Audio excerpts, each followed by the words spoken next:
Call this public hearing to order at 1:33.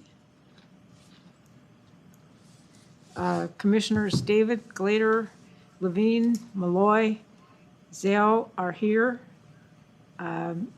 Commissioner Dean is absent and Commissioner James is absent. I believe Commissioner James is coming, but are there any changes to the agenda? No. I want to poll for conflict of interest. No. No. No? No. Okay. I have no kids. If our petitioner will give us a moment of indulgence here, I think we'll take care of a couple business items before we get into the hearing. We need to approve the Planning Commission meeting schedule for next year, and everyone should have gotten that. Somebody want to make a motion? I'd like to have a discussion, but we Okay. can make our motion Okay. first or discussion Yeah, that's fine. first. Go ahead. What should we do? Go ahead with your motion. So I make a motion that we accept the meeting schedule that's been distributed. Okay. Do I have a second? I second.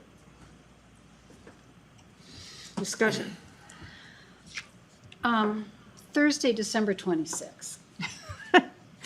Can't we meet a week earlier? That's my discussion. Jennifer? A week earlier. Oh, So that would be December 19th. Is it possible? Or is there going to be a conflict with other? as far as an evening goes, Yes. Yes, because it is a hearing examiner evening. But we might be able to look at different options or do a 1:30 public hearing that day if we need to. These are just for public hearings, not for workshops.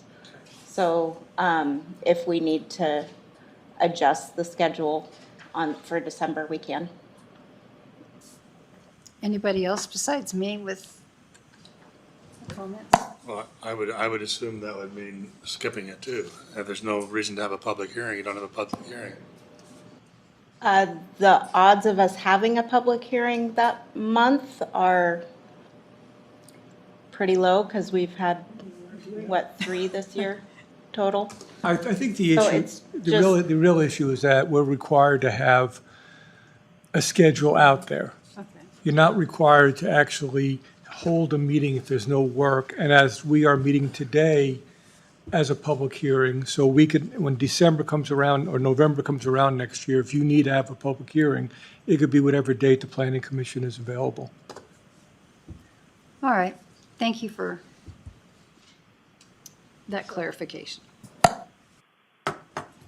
you want to do the roll call? Oh, Commissioner Glader? Is it on? Here? Yes. Yes. Aye. Commissioner Malloy? Yes. Commissioner Zale? Yes. Commissioner Levine? Yes? Am I missing anybody? Chair David? Yes. Okay. Okay, the second item is the November 30th workshop minutes.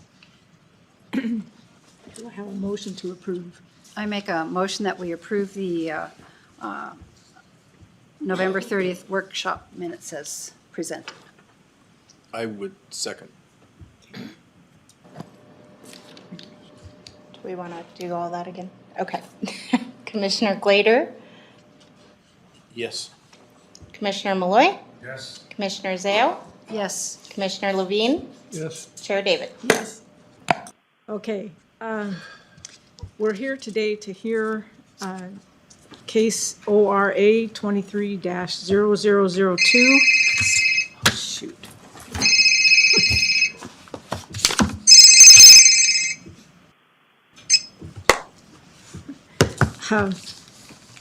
Exempt family division of land. We've heard this before. This is a rehearing with changes that were made both by the petitioner and by council. In the course of the hearing, the Community Development Director, David Callahan, will provide an overview of the proposed changes and answer questions that the planning commissioners may have. He will introduce the applicant's representative to provide further information. Next, the hearing will be open for public comment. And once all comments have been heard, the commissioners will move to deliberations. So, we can proceed and open the discussion. We'll open the public hearing. Thank you, Madam Chair. David Callahan, Kootenai County Community Development Director. We've been over this enough that I don't think you need anything else from me.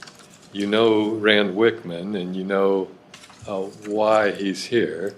So I would suggest we just jump right into the hearing unless you have any questions of me. Anybody have any questions? Okay.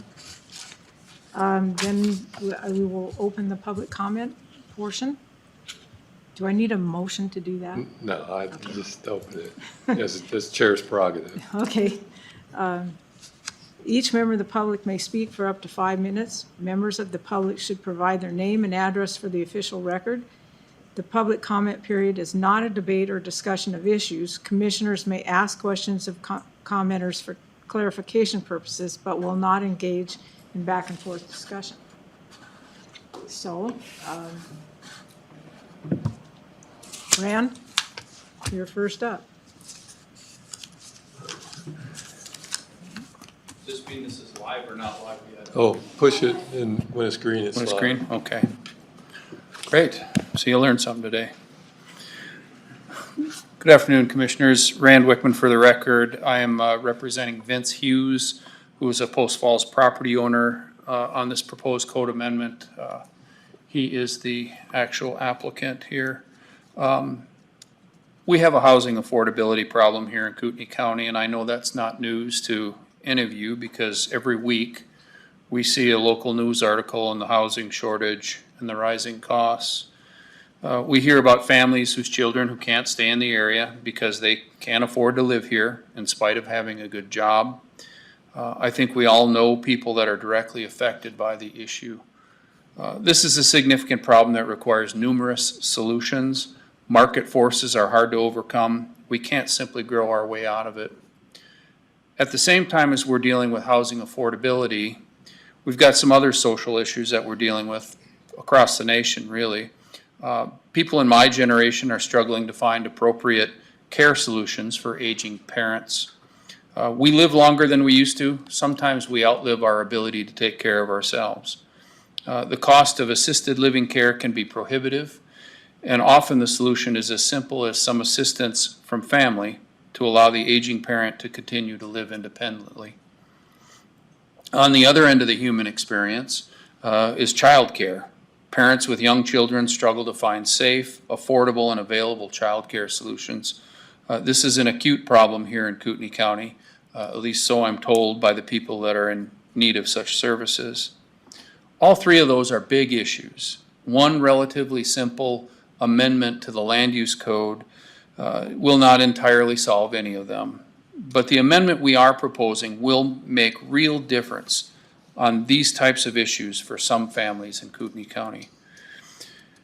Allowing families to take care of their own, whether that be with family members, helping out with childcare, giving a son or daughter a piece of land for their first home to help address the housing affordability issue, or moving the parents onto the property in their later years to keep them out of an assisted living facility.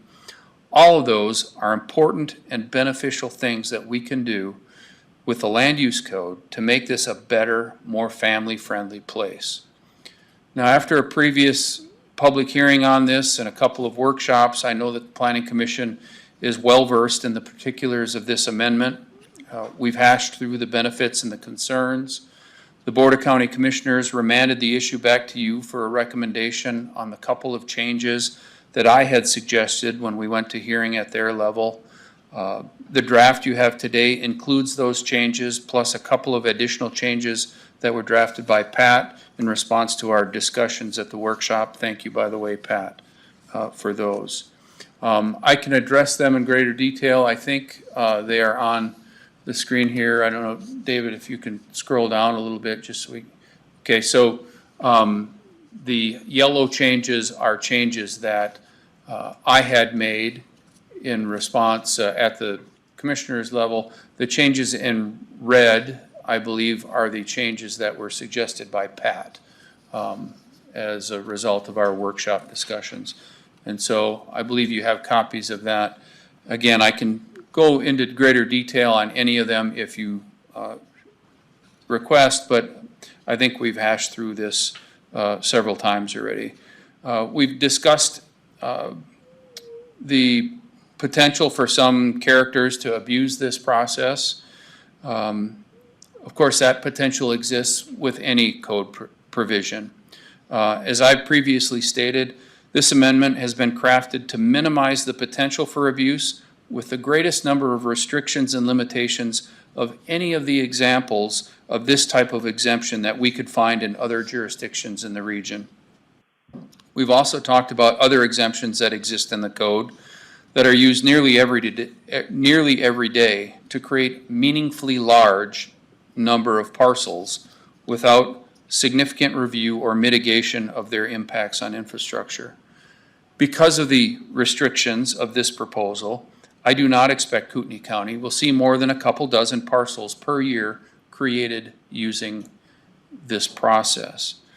At the end of the day, the benefits to real families far outweigh the insignificant incremental impact on infrastructure such as roads. I will leave it there with you. Thank you very much for your attention and your work on this amendment. I'm happy to address any questions you might have. And that's all I've got for now.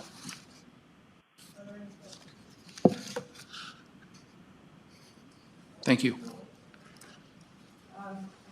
Rob Stratton, wishes to speak.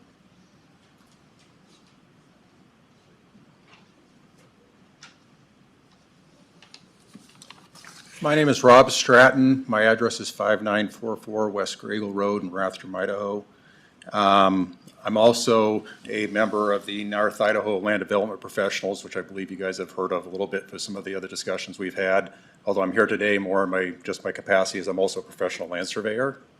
I fully support this, what you guys are trying to do with this. I think it's long overdue. We've had a mechanism like this in Bonner County that has worked very well up there. And we use it on a number of occasions. Couple of things that, one of the things as a surveyor, I get quite a few calls from long-term landowners here that are quite concerned as they're getting older and they want their children to be able to stay on the land and support them. Too many times the process is too complicated and too expensive for them the way it's currently stands for them to get to that point, and they're forced to do other options. And I think this is an important thing that we should do to support the people of the local community that that have been here for a substantial amount of time. In looking at the thing, there is two somewhat concerns I have with it that I did want to bring up. The first one is in section 2, item E. It restricts it to 5 acres. I'm not quite sure why the 5-acre restriction is there. I think it would be much better to match zoning. I'm not quite sure why somebody in a egg subzone that could go down to 2 acres up in Hidden Valley or something shouldn't be able to create a parcel for their children to help support them. Also, you get people that have sometimes with large tracts that they farm or something like that. They don't want to cut a significant part out of the farm, and this would allow them to cut a smaller portion out if zoning matched that. So I think that would be something I would encourage you to consider, is just make it match zoning. The other issue I had, which is probably not as significant, but the idea that they have to own the land for 3 years beforehand, even though I see it primarily as supporting people that have been here longer. I guess my personal, what I've talked with people over the years, working with clients and stuff and prospective clients, is I don't know why that's mandatory. I think if somebody's moving to the area and they want to try to create something where their family can support them and live with them, I think that should be a valid option for them to pursue that. So I'd encourage you to either not put it in or maybe drop it down to a year or something. But Other than that, I think it's really good that you guys are doing this, and it's long overdue, and appreciate you pushing that out. And if you do have any questions, I could certainly answer them for you.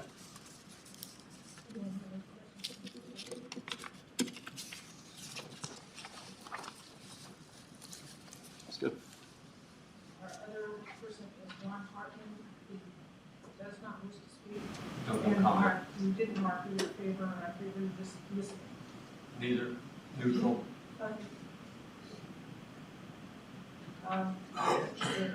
Any, Sorry, Chair, I forgot to sign the sheet.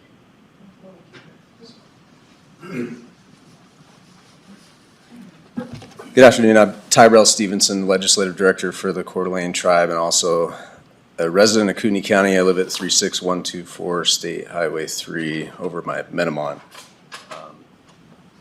in the ag zone.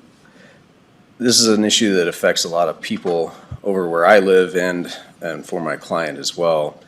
And I'd like to mention a couple of concerns that I have personally with this proposed amendment, as well as more broadly the concerns that my client has. Clearly, with the rezone process, we talked at length about the tribe's concerns about development and about water supply, about impacts, about preserving rural character. Generally speaking, this amendment would open the door to a broad chipping away at ag zoning, which has been in place for a long time.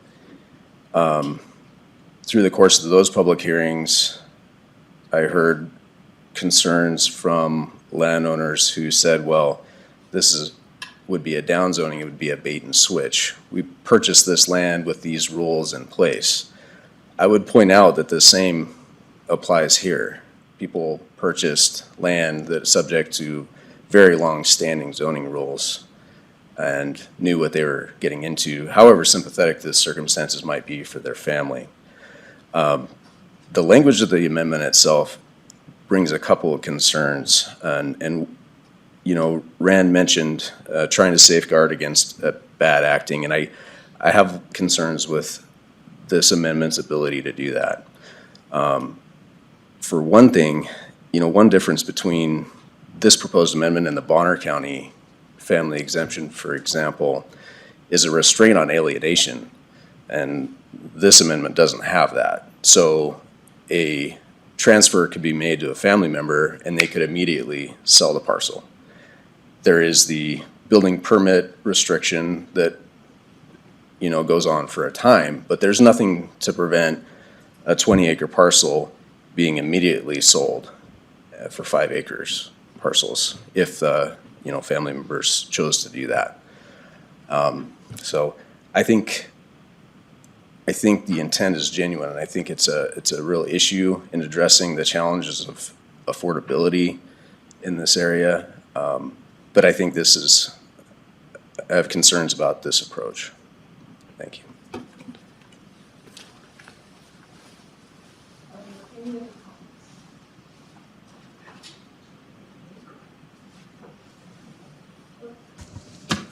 any other comments? Sorry, I didn't have my mic on.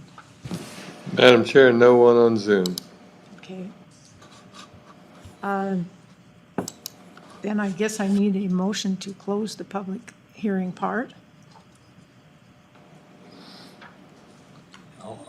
I will move that we close the public hearing. Is there a second? I would second. Commissioner Glader, Yes.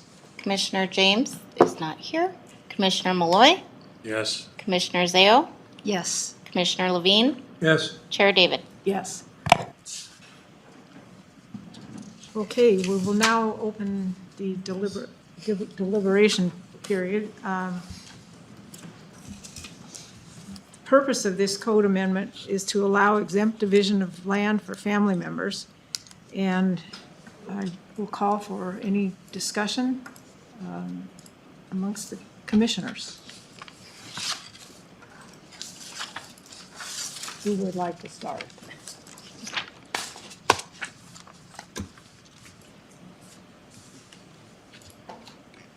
Anyone? I would like to hear a little bit more about what Ty said. What did you call that restriction in other counties that disallows the immediate transfer? What did you call that? There was some name for it? It's a restraint on alienation. Restraint on alienation?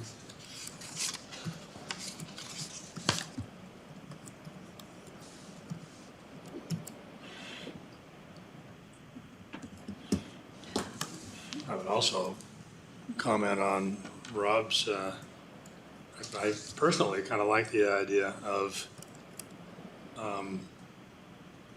if we allow the exemption, why not allow it to what the zone allows?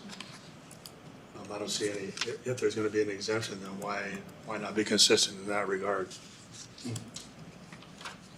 So I would be, But still limit it to 4 parcels? Is that what you're, I don't think anything else, yeah, I don't think anything else would change. yeah.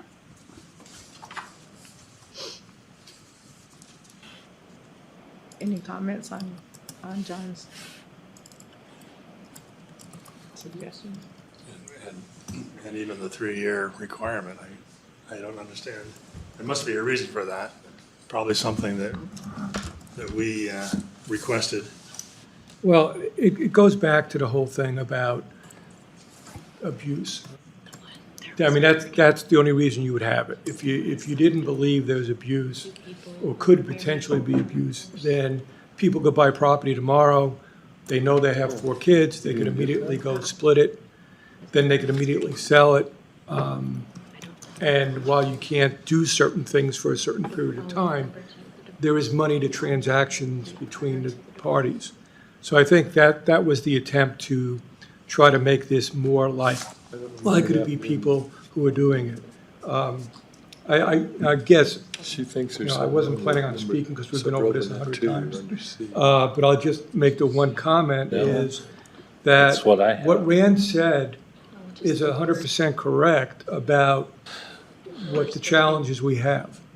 And I could even opine if I wanted to on skilled nursing and facilities around In other Kootenai words, if County they are were, limited. if they were married when Pretty much they're about where you put previously your married parents. You and need to own the put your parents. property, if they get a divorce, My the concern from divorce day one doesn't has not been the intent. count as a change It in has been ownership as long as one or basically the other the spouse owns it. implementation. Before I say college, I'm not. There's nothing in here that requires It's actually okay.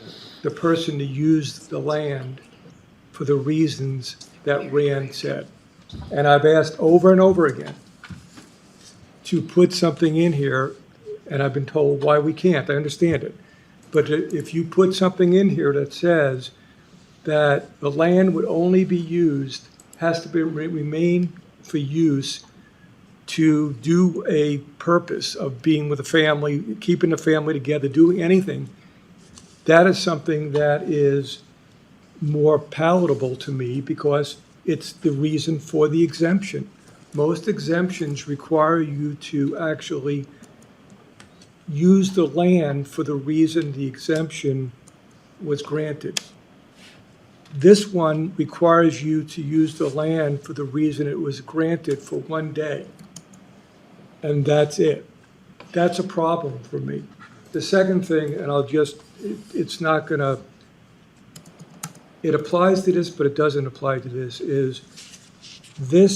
is correct when they talk about the reduction of cost of building housing and with the lack of infrastructure. And even if Rand's point is 100% valid about this would be used few and far between and the impact on infrastructure would be minimal, the fact is the difference between someone who uses this to develop the land versus somebody who develops it using the minor subdivision is significant today. And at the same time we're considering this, the Planning Commission is considering higher standards for minor subdivisions that make it even more costly to potentially subdivide land, which would then, without any protection in this, make it maybe a little more likely abuse could happen.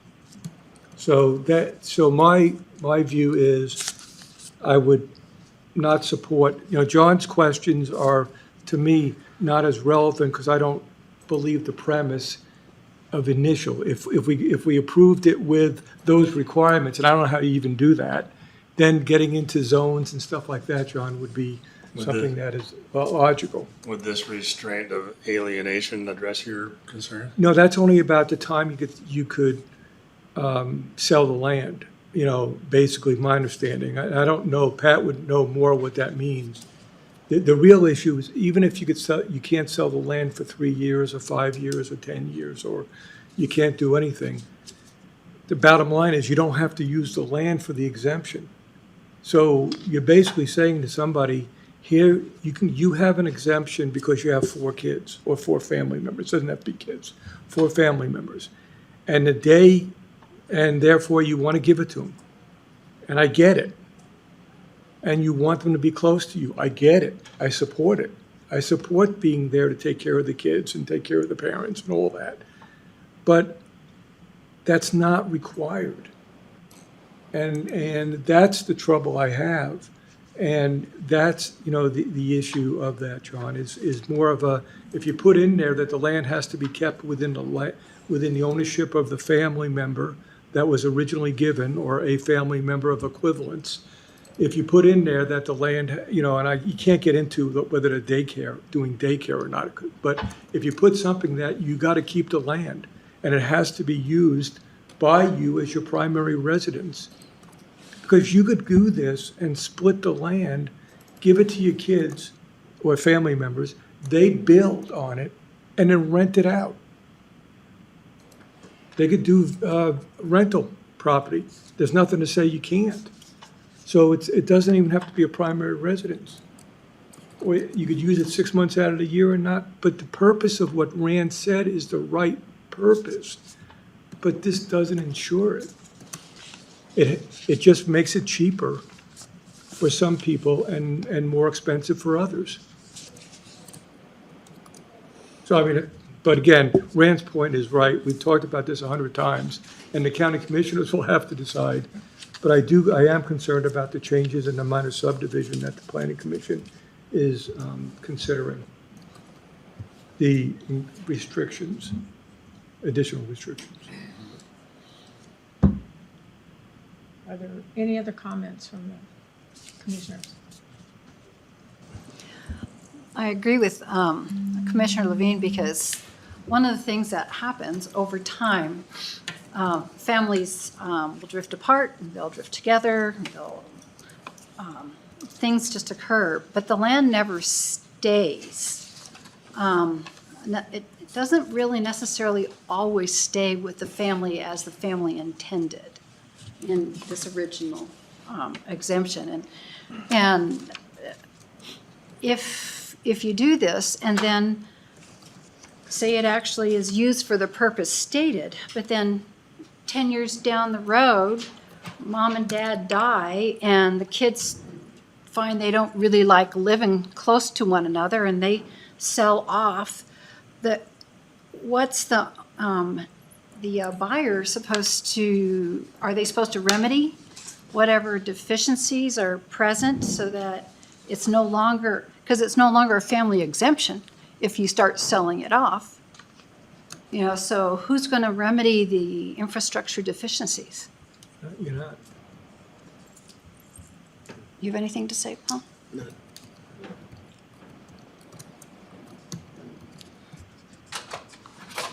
Is there any more discussion? You ready for the motion, Lee? We'll let Commissioner My James. apologies, my obligations to my clients got. That's okay. We'll let you get seated here. We're just in discussion of the motions. So do you have any comments on what's been presented? Which one? Well, on the Family exemption. family exemption. I know you haven't heard the discussion that's gone on today, but we have talked about it before, and do you have any comments? I can see, was it David's point on the, I mean, I'm not sure what you can add to this that further controls the use of the land. Is it getting too specific and too detailed? Well, what I recommended was a very simple statement, which probably is going to be real difficult to do. Right. Is that if the land no longer is used by, is not owned by the family member, that the requirements of a minor subdivision are required. Or, now again, David, I know, but what you're really trying to say is, look, if you're not owning the land, you should be treated like everybody else. Now, how you do that, I don't know. But I said it's easy, but it's hard. The problem is by granting this, you basically let, what is it, the horse out of the barn type of thing? Once you don't have the infrastructure, think about this, you have 4 parcels here with, doesn't have the same infrastructure as 4 parcels on either side of it, potentially. And it'll be incredibly expensive later on. You may not even be physically able to build the roads to be the right. So if you grant this, you basically are saying that for forever. And that's the problem, Paul. I don't know how you do it. Right. But I'm sympathetic to the need, but I'm not willing to make it open-ended type of thing. And I didn't know, so, the county commissioners will have to grapple with this in concert with the other problems we have with minor subdivisions and what we're doing with that. And that's why, to me, they really are combined in there, is that minor subdivisions, division of land, minor subdivisions, what goes in your will and how you handle the will, which was something we talked about at the last meeting. All that is really woven together because they each impact each other. If we don't grant this, the county commissioners don't grant this, we don't grant anything. But if the county commissioners don't grant this, then you need to really change my thought is you need to go look at what you do when someone dies. Because Rand's point is a good point, that you treat people one way if they're in, and there may be reasons, Pat, legally why that happens, but you want to be more consistent on that. If you grant this, they grant this, then that is fine the way it is. It's the way I see it. First of all, we had enough to deal with the minor subdivision ordinance is being misused and to circumvent doing major subdivisions. And we're in the middle of wrestling with this on this committee when this comes in. Issues has to do with. Is your microphone on? Am I off? Okay. Not that you need to hear me, but what I was saying is this we were originally wrestling with the problems, the myriad of problems that have been created by the minor subdivision ordinance and its misuse by individuals and companies to circumvent having to comply with major subdivisions, which harms the property rights of others and creates all kinds of problems.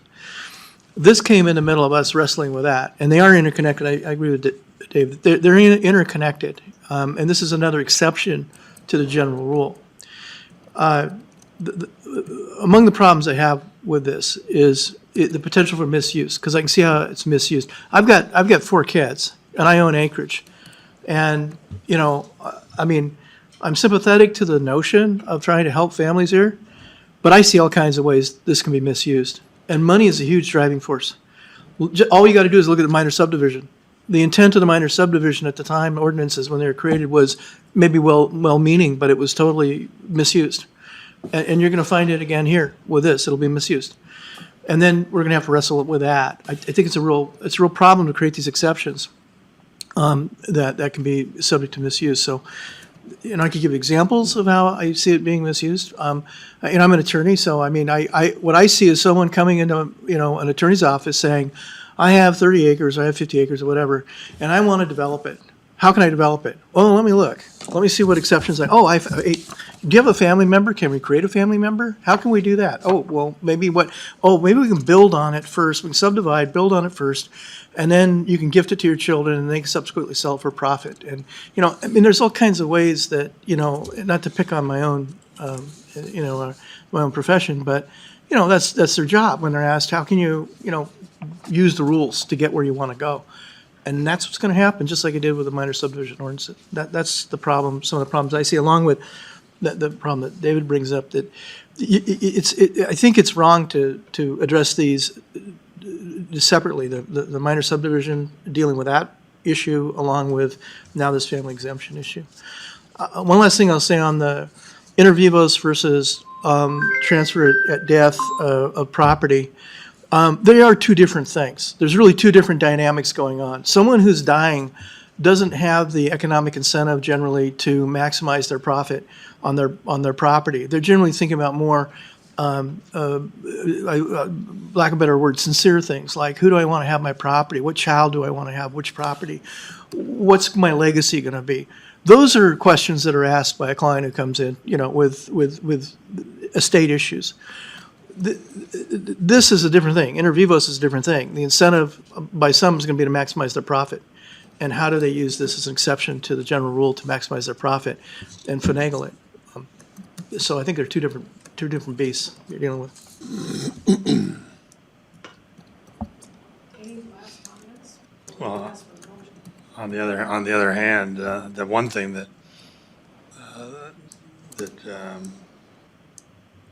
Sherry spoke about was, and Dave too, if the testamentary, is that what it's called? The same thing applies there. I mean, it's going to change hands eventually, right? When the kids die or whatever. So that already happens. So to be consistent, we ought to go ahead and allow this, right? It's consistent with the testamentary. What are you changing that? I didn't hear that. Yeah, I know you didn't. And I look at it from a property rights standpoint. The reason that we have to come and ask for an exemption is because at some point, the right to do what you want to do with your land was taken away. So this is kind of a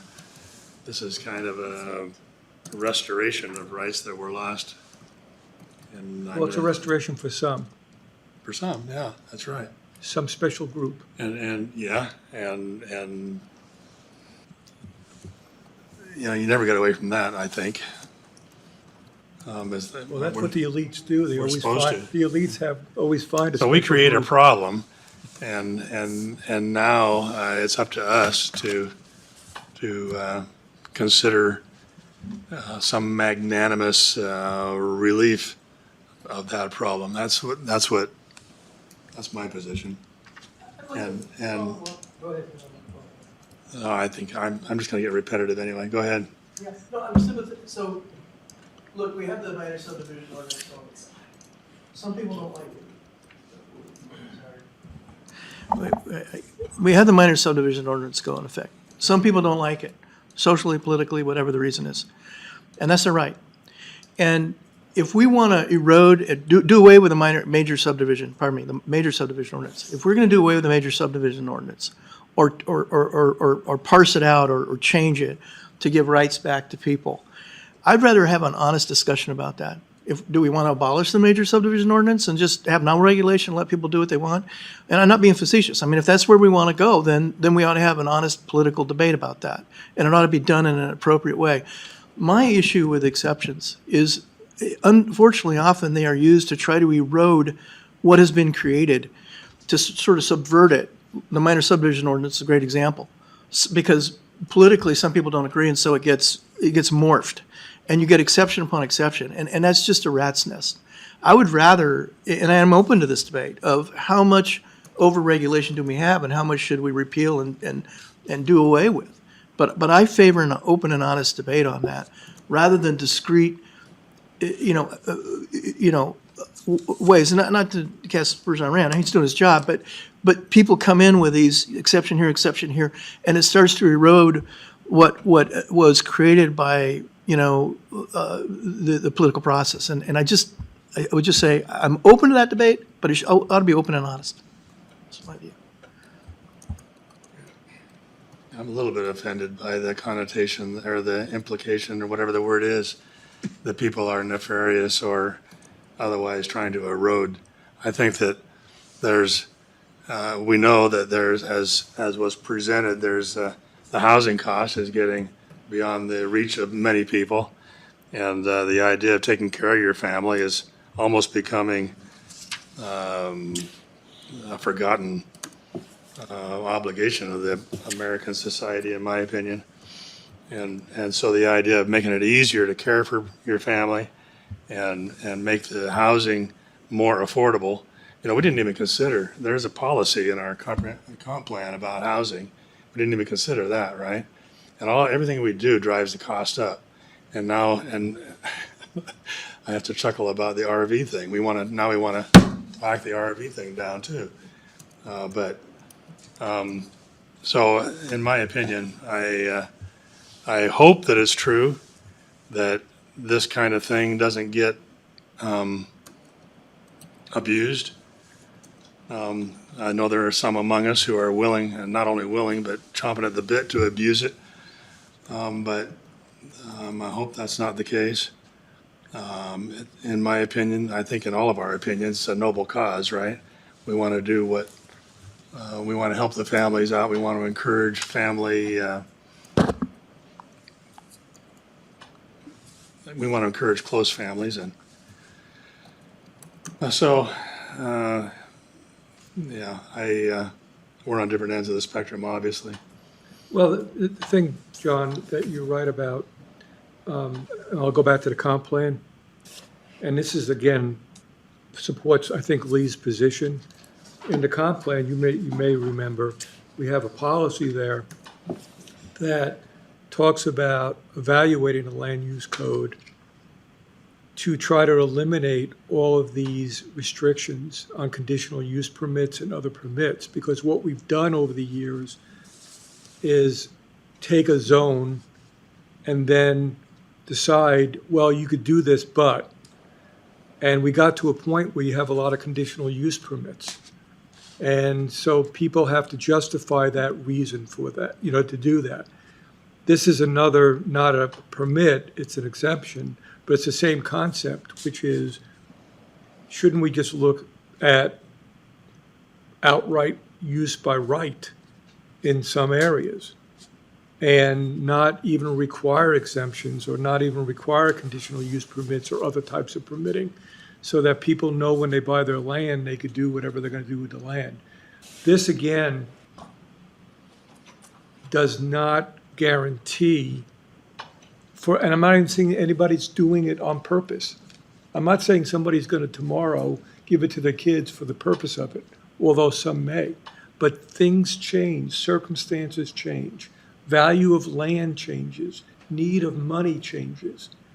The more restrictive we make one part of the code and we liberalize another part, which is an exemption, you motivate people differently, and not everybody is motivated by the same thing. So to me, this is, the motion I would make is to recommend to the county commissioners, they either deny this or encompass it into a broader discussion on land use and cost and everything else, because we're going a complete different direction.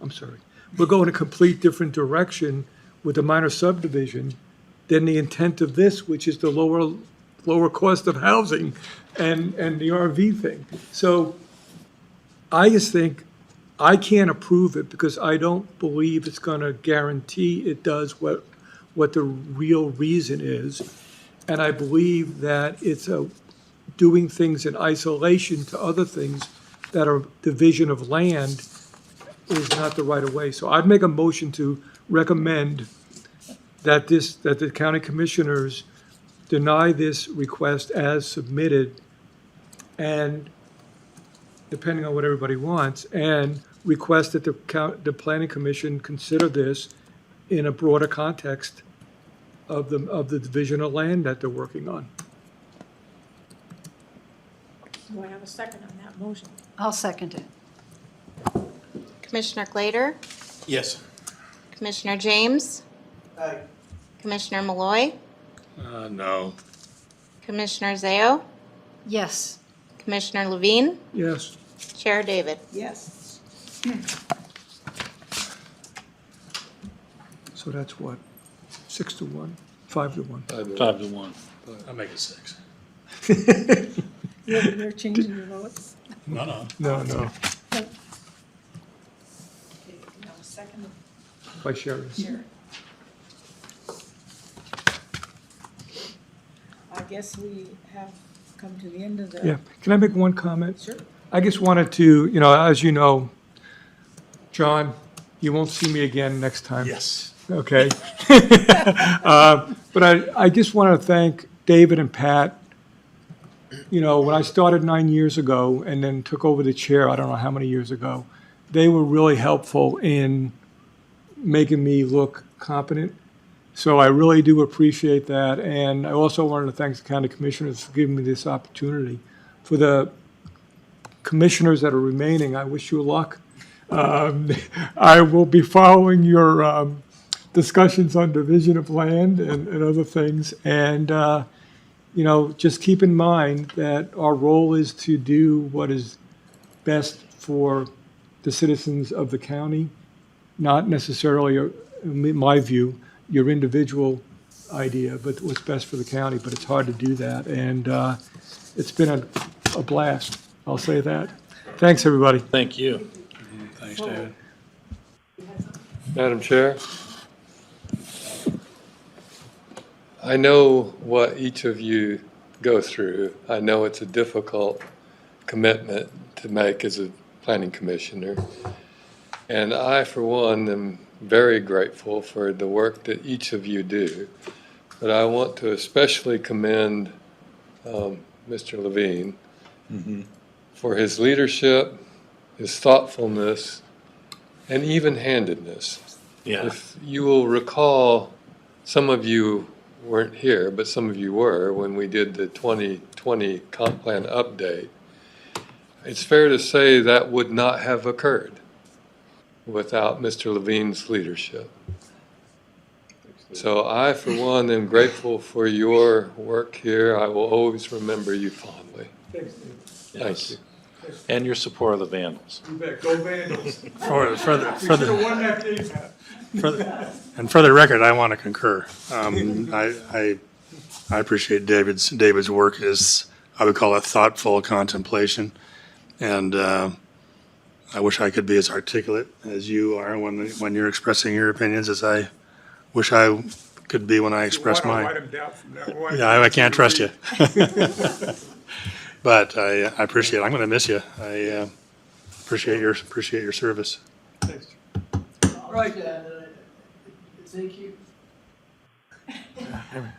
Thank you for helping to orient me. I don't know that everybody knows, but you helped get me started to figure out what the heck I'm doing. Depending on who you lead us, carry on. Thanks, everybody. And thank all of you. It's been a wonderful experience so far, how collegial it is, even though we might disagree at times on the issues. It's done in a very forthright, respectful way, and it's really refreshing. It's not always what I see in court. Huh?